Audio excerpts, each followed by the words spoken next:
Good evening. I'm Jay Michaels. Edgar Allan Poe's wife died an untimely death of tuberculosis, a common ailment in the late Victorian era, the late 1800s. Unfortunately, she needn't have died, except for the fact that Poe, a drug-addled alcoholic, spent all his money on drinking and drugs and left nothing to pay for her medicines. This sent him into a deep, lifelong depression that showed in his works. Works so dark, macabre, depressive, and guilt-ridden that their claustrophobic darkness still lingers today. The Raven, The Tomb of Ligeia, The Pit and the Pendulum, and this evening's fare. This particular piece, in one chilling way, bears a timely message to us all. And now, ladies and gentlemen, please bear witness to the Masque of the Red Death.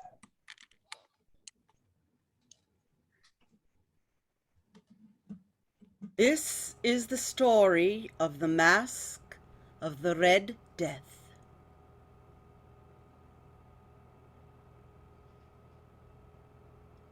The Red Death had long devastated the country. No plague had ever been so fatal or so hideous. It traveled as blood, and blood was its calling card.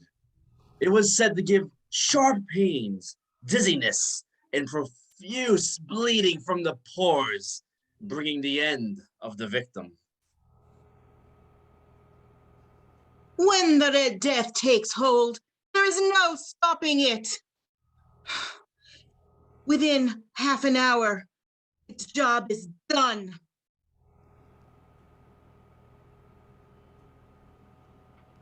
Oh, welcome one and all to my palace, the palace of Prince Prospero.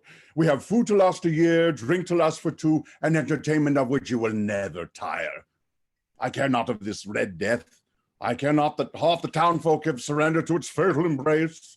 I have called you all to my presence, 1,000 healthy and happy friends. Among you are knights and dames, and we all will retire to the deep seclusion of this castellated palace. This is quite a magnificent palace you have here, Prince Prospero. Yes, it is, isn't it? I designed it myself, don't you know? It has many rooms, each a reflection of a different part of my personality. It is majestic, imposing, yet dignified, I feel. You. I was just saying how amazing my palace is. Oh? Yes, it is strong and tall with huge iron gates. Yes, we know. We brought furnaces and huge hammers. You made us weld the bolts so that nothing and nobody could get in or out, no matter how sudden our impulse of anguish or rage. So I did. Well, we have enough food and wine to see us through this horrid plague. Those beyond my walls will no doubt fend for themselves. It is folly for us to pay sympathy or mind to them. There's nothing we can do but revel and see this disease out. Indeed. So, where is this entertainment you promised? We have fools, improvisation, ballet dancers, musicians, beauty, and wine. Hit it.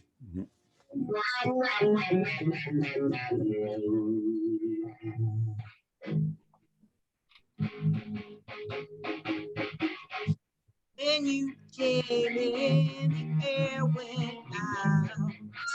And every shadow filled up with doubt. I don't know who you think you are, but before the night is through, I'm gonna do bad things with you. I'm the kind to sit up in the room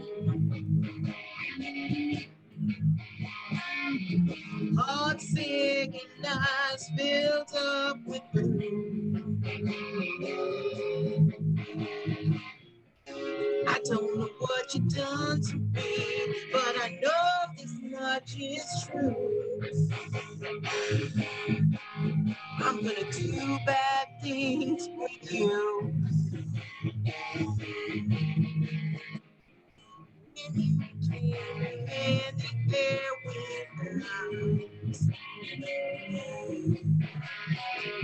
And every shadow filled up with doubt.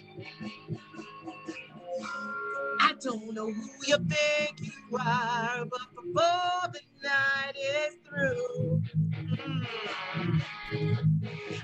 I do bad things with you and you. Woo. I'm gonna do bad things with you.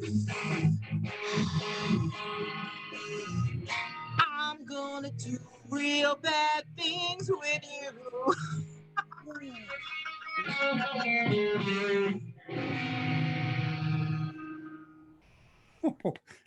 That's tremendous.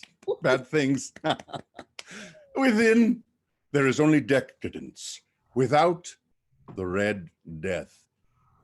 How long has this merriment lasted? 5, 6 months? Nearer 7, I'd say. This is a fabulous party. And now, friends and revelers, the pièce de résistance, a masquerade ball. The ball shall take place amongst 7 rooms. Only one shall you see at any time, as they are far spaced and irregular. A window of stained glass dictates the color of each. As you can see, this is the blue room. The second purple with its ornaments and tapestries. The third green. The fourth lighted in orange. The fifth white. The sixth violet. The seventh black. It is shrouded in black velvet tapestries which hang on the ceiling and down the walls. The carpets just as such, but in this chamber only. The color of the stained glass does not reflect the color of the furnishings. Its glass is scarlet, a deep blood color. Because the braziers in the corridor beyond cast shapes around the room so ghastly in the extreme and produce so wild a look upon the faces of those who enter, none of my guests were so bold to set foot within this black chamber. On the western wall, there is a gigantic clock of ebony. Its pendulum can be heard swinging, dull, heavy, monotonous. When the hour strikes, the sound is so clear and deep and musical, but so peculiar that the musicians in the blue room pause momentarily. The waltzers cease, and there is a brief unnerving of the guests. As that clock chimes, the brightest grow pale, and the aged take their hands to their foreheads in confusion and meditation. But as the echoes cease, the laughter returns. The music begins once more, and each whispers that when that next clock chimes, it will not hold them in similar emotion. Yet, when again that clock chimes, so returns the same disconcert and tremulousness and meditation as before. Among the crowd move the anonymous faces, hidden behind the grotesque and maddened masks. there is much of the beautiful, the bizarre, the terrible, and that which would have excited and disgusted. Laughter and revelry return, but will it again be silenced by the chiming of the clock in the black chamber? An hour hence, and once more the chiming began, the chiming of midnight. All 6 rooms were filled with revelers, but the last, the black room, contained none. And as the clock struck, a presence was felt among us, a presence that none of us had noticed before. Rumor passed by whispers around the castle, and there arose at length a buzz, a murmur of surprise, and then finally, terror, of horror, of disgust. Nobody of ordinary appearance could have caused such a stir among the guests. This guest has pushed the boundary of what this night is about. Even the hearts of the reckless have been shaken, and even those who are utterly lost, to whom life and death are equally humorous. This is a matter in which even they cannot find humor. It is felt by all present that this figure bears neither wit nor propriety with his gaunt and deadly appearance. Had he come? Had he assumed the robes and persona of the Red Death? He has, indeed, assumed the appearance of the Red Death. His robes daubed in blood, and even his mask sprinkled with the scarlet horror. When the eyes of Prince Prospero fell upon that spectral image, he was gripped by convulsions. In the first instance, with a strong shudder of terror, but the next his brow reddened with rage. Who dares? Who dares insult us with this mockery? Seize him, unmask him, that we may know whom we must hang at sunrise from the battlements. No attempt was made to arrest the figure as he fixed the prince with his deadly stare. Unhand me, stranger, before you perish at my hand.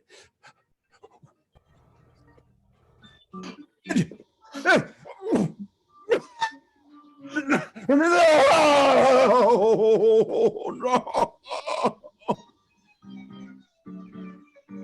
Prince lay dead, and summoning the wild courage of despair, the throng of revelers threw themselves into the black apartment and grabbed at the figure, robes, mask, and all. The figure, who stood tall within the shadow of the ebony clock,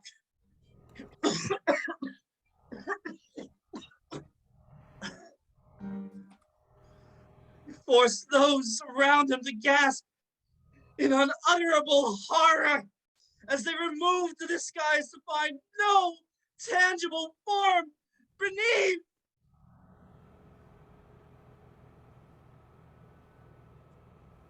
And now was acknowledged the presence of the Red Death.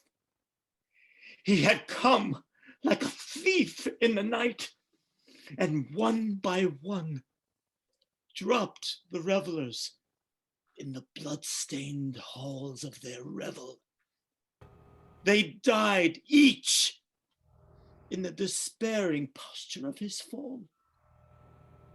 And the life of the ebony clock expired with the last of the revelers, and the flames of the braziers went out, and darkness and decay, and the Red Death held illimitable dominion over all.